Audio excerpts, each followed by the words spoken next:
सर्व श्रोत्यांना आदरपूर्वक नमस्कार. आजच्या भागामध्ये आपण पाहणार आहोत बाणासूर आणि उषा व अनिरुद्धची कथा. बलीचा पुत्र बाणासूर हा शिवभक्त होता. अतिशय मानी, पराक्रमी, बुद्धिमान, सत्यवादी आणि हजारोंना दान देणारा होता. त्याने त्रैलोक्यातील सर्व राजांना जिंकून आपली सत्ता प्रस्थापित केली होती आणि शोणितपूर ही त्याची राजधानी होती. एकदा बाणासुराने सहस्त्र हातांनी वाद्य वाजवून आणि तांडव नृत्य करून शिवजींना प्रसन्न करून घेतले होते. त्यावेळेस बाणासुराने वर मागितला होता की आपण माझ्या नगराचे अधिपती होऊन माझ्या समीप राहावे. तेव्हापासून महादेव आपल्या पुत्रांसह व गणांसह शोणितपूर या ठिकाणी राहत होते. एकदा असेच एका रम्य वेळी शिवजींना पार्वती आपल्या सन्निध असावी असे प्रकर्षाने वाटू लागले. त्यावेळेस त्यांनी नंदीजवळ कैलासावर निरोप दिला की पार्वतीस आपण लवकरात लवकर बोलावून आणणे. त्यावेळेस पार्वतीच्या ज्या सख्या होत्या त्या ठिकाणी सर्व हे पाहत होत्या.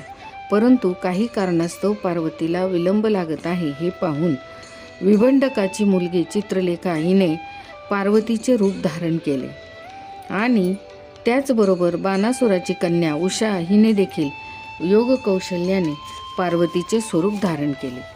त्यावेळेस नेमकीच पार्वती त्या ठिकाणी उपस्थित झाल्या. तेव्हा त्यांनी तिला असा वर दिला होता की येणाऱ्या वैशाख शुद्ध द्वादशीत मध्यरात्री स्वप्नामध्ये जो पुरुष तुझ्या स्वप्नात येईल तोच तुझा पती होईल असे खात्रीपूर्वक सांगून त्या शिवजींकडे गेल्या. त्यानंतर इकडे वैशाख महिना सुरू झाला. पार्वतीच्या वचनांची प्रचिती घेण्यासाठी उषा देखील उत्सुक होती. द्वादशीच्या दिवशी तिच्या मनाची हुरहुर फारच शिगेला पोचली होती. तिने रात्री माधवाची पूजा केली. मांगलिक शृंगार करून अंतपुरात ती शयन करण्यासाठी निघून गेली. मध्यरात्रीनंतर तिला एक स्वप्न पडले. त्या स्वप्नात श्रीकृष्णाचा नातू अनिरुद्ध याचे तिला दर्शन झाले. त्याचे अनुपम सौंदर्य पाहून तिला फारच प्रसन्न वाटले. स्वप्न मोडल्यानंतर पुन्हा तिला तो काही दिसेना. त्याच्या विरहाने ती व्याकुळ झाली होती. तिला कुठल्याच गोष्टीमध्ये तिचे मन रमत नव्हते. त्यावेळेस चित्रलेखेने तिला तिच्या या मनस्थितीचे कारण विचारले, परंतु तिला अनिरुद्धचे वर्णनसुद्धा करता येईना. चित्रलेखा ही उत्तम चित्रकार होती. त्याचबरोबर तिला काही मायावी अद्भुत शक्ती देखील प्राप्त होत्या. तिने बरोबर उषेच्या नजरेमध्ये पाहून एक चित्र रेखाटले आणि तेच चित्र होते अनिरुद्धचे. त्या चित्राला पाहिल्याबरोबर उषाच्या चेहऱ्यावरती आनंद आणि डोळ्यामध्ये एक वेगळी चमक तिला दिसली. मग नंतर चित्रलेखेने तिला सर्व चौकशी करून सांगितले की त्याचे नाव अनिरुद्ध असून तो श्रीकृष्णाचा नातू आहे. त्याच्या सर्व कुळाची माहिती तिने तत्काल उषेला करून दिली. त्यानंतर उषेने तिला विनंती केली की आता तू एकच उपकार कर की हा माझा पती म्हणून मला लवकर भेटेल असं काहीतरी कर.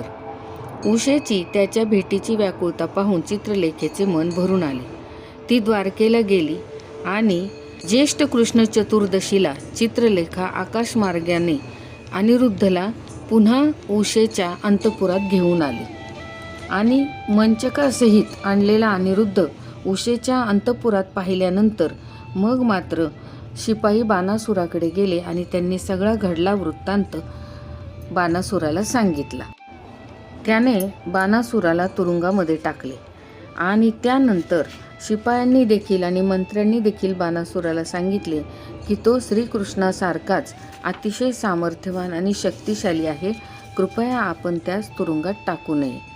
परंतु चतुर्दशीच्या त्या गडद अंधाऱ्या रात्री त्या ठिकाणी भगवती दुर्गा ही काली रूपाने कारागृहात प्रकट झाली आणि तिने मुष्टीप्रहाराने कारागृहाचा लोखंडी पिंजरा तोडला आणि अनिरुद्धाचे नागपाश तोडून भस्मसात केले व त्याला कारागृहातून मुक्त करून ती उषेच्या अंतपुरात घेऊन गेली. आणि त्यानंतर उषा आणि अनिरुद्ध यांचा विवाह उखीमठ या ठिकाणी मोठ्या आनंदात पार पडला. आजही उत्तराखंड येथील उखीमठ या मंदिरामध्ये बरेचसे विवाह पार पडले जातात आणि अशी मान्यता आहे की या ठिकाणी विवाह समारंभ पार पडल्याने अखंड सौभाग्य प्राप्ती होते. म्हणून आजसुद्धा त्रियुगी नारायण ज्या ठिकाणी शिव आणि पार्वतीचा विवाह झाला आणि उखीमठ ज्या ठिकाणी केदारनाथांचा मुखवटा 6 महिने बर्फवृष्टी चालू झाल्यानंतर पूजेसाठी ठेवला जातो, तेथे जाऊन विवाह करण्याची परंपरा लोकप्रचलित आहे.